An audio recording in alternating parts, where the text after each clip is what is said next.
is up, my fellow citizens? It's Gio here. Now, many of you know with the whole series just launching, they also launched a new design post for the cargo. It got a bit of a boob job, you could say, and it kind of switched the game up. So we're going to go over that today, and if you guys want to see it for yourself, the link will be in the description as always. But without further ado, let's go ahead and get into it. How interaction works.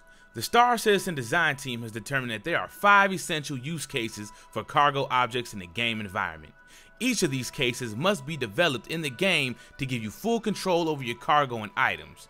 Uses cases are as follows. 1. Player to item.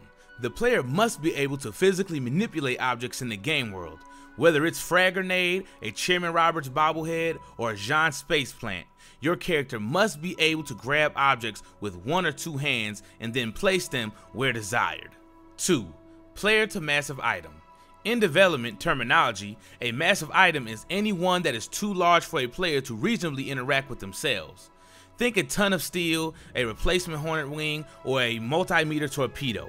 Massive items differ from standard items because they will require in-game tools for handling, anything from cargo drones to loader suits. 3. Player to container. Current Star Citizen pilots are likely most familiar with the store-all container found on some miles of Aurora. Under the hood, there are 2 types of containers, crates and tanks. Crates are containers that can hold the loose items used in previous use cases. You might fill a container like store-all with anything. Weapons, electronics, artifacts, personal effects, even live animals. Tanks are an alternate form of container that hold anything the player wouldn't naturally interact with. Fuel, ore, scrap, nitrogen, and the like. To simplify the loading process, every container in Star Citizen will include a port for a cargo jack, allowing it to be manipulated directly using an array of anti-grav pulsers. Players will load their containers or acquire them preloaded and then position them aboard or attached to their spacecraft. 4. Player to pallet. Especially important for larger ships like the Hull C, D, and E, which would otherwise take ages to load. The player to pallet use case is how you will be able to stack alike containers. This allows containers to move as a group, as long as the stack is entirely within the locking plate on top of the lower container. This holds true to grab pallets, which are giant mobile locking plates, and allows for cargo to be moved in bulk. 5. Player to cargo bay. This final state is how players interact with their entire collection of cargo on any given ship. This is where we develop formal mobiGlas and environment tie-ins to give pilots control over their entire cargo manifest. From the manifest view, they can view and track all containers and items on a particular ship. Grabby hands. All the above use cases are built to top one requirement: the ability for the player to manipulate individual component items at will. To enable this biggest technical hurdle, we have created a system called Grabby Hands. We put together 4 demos to show you exactly how Grabby Hands works and what it lets you do. Looking at an item and then pressing F will pick it up. The appropriate animation will play and the item will be attached to the player's hand. The item is now held. Looking down at the item again and press F will put it down. A ray cast at shoulder height will determine where the item will be put, and the appropriate animation will play and put it there. While holding an item, look down at it and press and hold F will enter a precision placement mode. In this mode, an AR indicator allows the player to choose the location where the item will be put. While in precision placement mode, clicking and dragging will allow the player to rotate the object around, pitch, and yaw.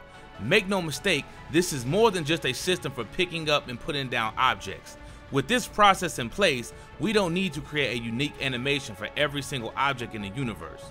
The game adapts to interact with what you're doing the way you want. Two-handed objects. Two-handed objects are reoriented automatically when picked up to simplify the attachment points needed for these animations.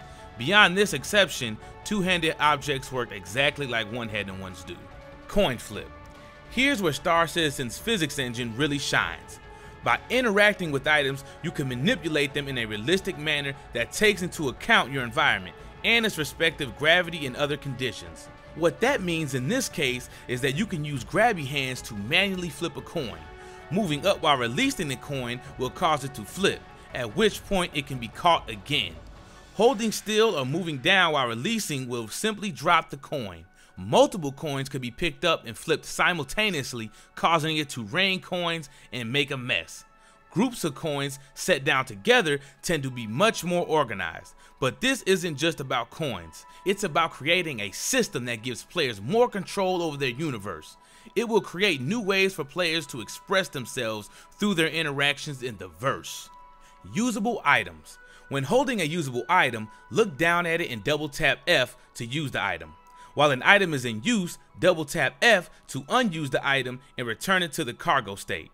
This means that any personal item you might use, such as a gun or a flashlight, can also be stored as cargo. Items in containers. Every container has two key statistics: standard cargo units, SCU, and number of ports. These define everything the game needs to know about loading a container onto a pallet or attaching it to a ship. SCU defines the exterior dimensions of the container in cubic meter increments, while the number of ports define how many discrete slots into which items can be placed are available. Ports are 0.25 meter spaces. Containers and pallets. As noted above, pallets are used to move more cargo in fewer trips. Loading 50 individual containers of ore would be no fun, and ultimately wouldn't be realistic. And so a system must be put into place to allow bulk loading of same cargo. The player will interact with very large containers and pallets, often so large that they will obscure visibility. To counter this issue, the cargo jack includes a UI interface depicting the local area to the player, much like the landing assist UI recently premiered in Arena Commander. This ultimately allows for precise and intentional manipulation of cargo. Cargo bay.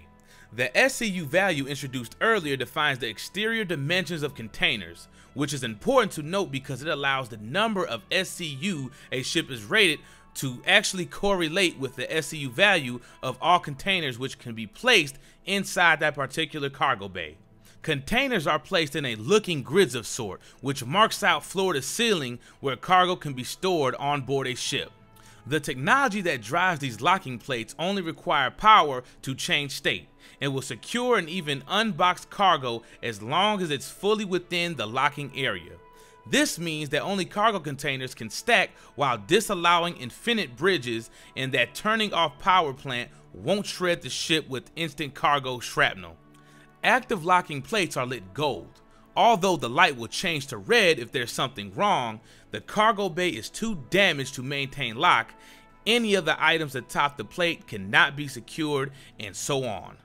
Ship/cargo interaction. Finally, as included in the final use case, players must be able to interact with their cargo from the ship's onboard manifest.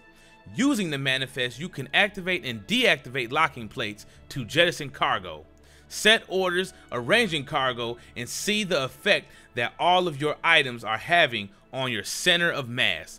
Unlike previous games, your ship's performance will be tied to the mass and volume of what you decide to load aboard her. We are in the process of developing the UI for this system today and are proud to present a mock-up of the current version. Well guys, once again, CIG has outdone themselves.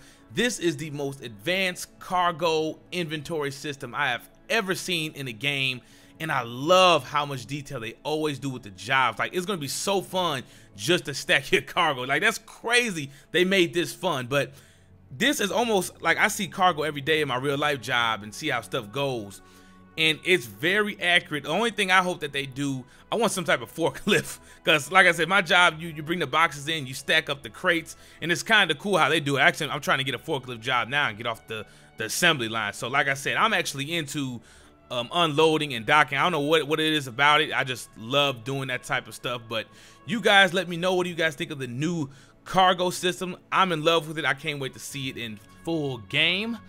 But you guys have a blessed day, and one more thing, Star Citizen for life.